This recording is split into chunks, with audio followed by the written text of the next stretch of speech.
করতেছো? গরুরে খাওয়ান দিতেছি। কিন্তু এসব কাজ করার লেগে তো বাড়িতে কত কাজের মানুষ আছে, তুমি এসব কাজ কেন করবা? তোমার ভাই আমারে কইছে এখন থেকে ঘরে যা যা কাজ আছে সমস্ত কাজের লগে লগে গোয়াল ঘরের কাজ এখন আমার করতে হইব। তাই তো রান্নার কাজ শেষ করে আমি গোয়াল ঘরে আসছি গরুরে খাওয়ান দেওয়ার লেগে। ভাবি তুমি এসব রাখো তো, এসব কাজ তোমার করতে হবে না, থাকো চলো আমার সাথে। শুনো, আমি বলছি তো করতে হবে না তোমার এসব কাজ। তুই ওর হাত ধরে টানাটানি করতেছস কেন? আর কই যাইতাছস তুই ওর লইয়া? ভাইয়া ভাবিয়া দেখলাম ভাবি গোয়াল ঘরে সব কাজ একাই করতেছে, আর এসব কাজ করার জন্য তো আমাদের বাড়িতে কত কাজের মানুষ আছে, ভাবি কেন এসব কাজ করব? ঘরের কাম কে করবো না করবো এটা কি তোর কাছ থেকে জিগাইতে হইব? বেশি পাকনা হয়ে গেছস তাই না? কিন্তু ভাইয়া। কিসের কিন্তু ভাইয়া? দাঁড়ায় রইছস কেন এখানে? যা এখান থেকে, যাইতে কইলাম আমি, যা। আর তোর সাহস তো কম না, তুই আমার নামে আমার ছোট বোনের কাছে বিচার দেয়? ওর কাছে বিচার দিয়ে কি হইব? ওকে আমার বিচার করবো? আমার বড়? না না, বিশেষ করেন আমি ওরে কোনো বিচার দিই নাই আপনার নামে। আমি ওটা কইছি আমি গোয়াল ঘরের কাজকর্ম করতেছি, তোরে যা যা কাজ কাম করতে কইছি কাজ কাম গুলা মন দিয়ে ঠিকঠাক মতো করবি। আর কারো কাছে বিচার দিয়ে কেউ তোরা বাঁচাইতে পারবো না। কেন দাঁড়ায় রইছস কেন? আমার গরুটা সেই সকাল থেকে কি না কি এই যে কাঁচা ঘাসগুলা খাইয়া রয়েছে, যা এখান থেকে খেরতে গরু রে। আবারও চেয়ার রয়েছে, চেয়ার রয়েছিস কেন? কি দেখতাস এখানে? যা ভালো মতো গরুটা খাওন দে। আর একটা কথা কান খুইলা শুইনা রাখ, এই যে গোয়াল ঘর পরিষ্কার করছ এটা পরিষ্কার হয়েছে? আমি সন্ধ্যাবেলা যাতায়া দেখি এটা চকচক করতেছে, এই গোয়াল ঘরের মধ্যে যাতে আয়নার মতো তোর চেহারা দেখা যায়। কথাটা মাথায় রাখবি। তোরে নিয়া লিখবো আমি প্রেমের কাহিনী।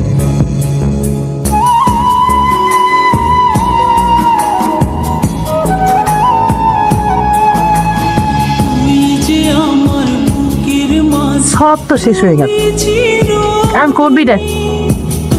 এই বাড়িটা আসিল এইটাও তো বন্ধক রাখ, এই টাকা না দিতে বলে তো বাড়িটাও দেখবো। আমিও সেটাই ভাবতেছি আম্মা, কেমনে কি করুন কোনো কিছুই আমার মাথায় ঢুকতেছে না। বস আপনার কিচ্ছু করতে হবো না, আপনি শুধু একটা বার আমার পারমিশনটা দেন, কুচি কুচি কই না বুড়িগঙ্গা নদীতে ভাসাই দিই, ওর যেন কোনো অস্তিত্ব না থাকে। না, এখন কিছু করা যাবে না, মাথা ঠান্ডা রাখতে হবে। মাত্র নির্বাচনটা শেষ হয়েছে, কটা দিন যাক। কিন্তু এত টাকা ঋণ তুই কিভাবে শোধ করবি? আমি আপনাকে কতবার কইছি এত টাকা পয়সা ঋণ করেন না, কিন্তু কে শোনে কার কথা? কন্ত আমার একটা কথাও শুনে নাই আপনি। শেষ পর্যন্ত এই বাড়িটাও বন্ধক দিয়ে দিচ্ছেন। এখন তো মনে হইতেছে এই বাড়িটা আর থাকবো না। এই ফকিন্নির বাচ্চা, ছোট লোকের বাচ্চা, তুই একদম চুপ থাক। আমি ঋণ করছি না কি করছি সব কি তোর কাছ থেকে জিগাইতে হইব? আর তুই যে আমার এত ঋণের কথা কইতাছস, তোর 2 পয়সার মুরুদ আছে? তুই কি আমার ঋণের কথা কনে লেখা? তুই কি বুঝলা গেছস? তোরে আমি 10 লাখ টাকা দিয়ে কিনে আনছি এই বাড়িতে, আমার বউ হিসাবে না, এই বাড়ির চাকরানি হিসাবে।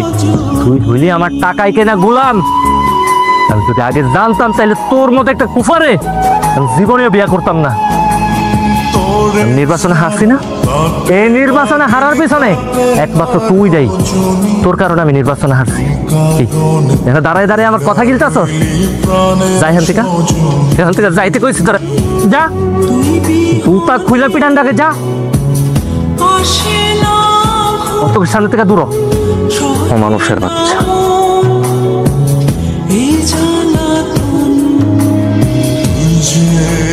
আমার চোখের মনি এই দু চোখের। আপনি হঠাৎ আমগো বাড়িতে? হ্যাঁ, তোমগো বাড়িতে একটু আমার আইতে হইল। আমি শুনলাম যে তুমি এই ইলেকশন করতে গিয়া এলা টাকা নাকি ঋণ করছো, এই বাড়িও বলে তুমি বন্ধক রাখছো। এত টাকা তুমি কেমনে শোধ করবা? এত কষ্ট কইরা এতখানি রাস্তা পাড়ি দিয়া আমগো বাড়িতে আইছেন কি আমি কেমনে ঋণ পরিশোধ করুম এটা জানার জন্য? না না না না, সেই জন্য তো আমি আসি নাই। আমি আসলে আসছি একটা সমাধান দিতে। এখন আমার কথা তোমার যদি পছন্দ হয় তাহলে ধরো যে তোমার সব ঋণ কিন্তু শোধ হয়ে যাইব। এখন তুমি যদি চাও তাহলে আমি কথাটা কইতে পারি আর কি।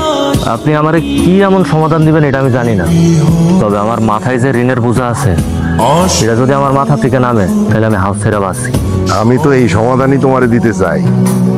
শোনো, ওই যে তোমার তোমার তোমার বোনের লগে যদি তুমি আমার বিয়াটা দাও, তাহলে ধরো যে তোমার সব টাকা কিন্তু আমি শোধ করে দেবো।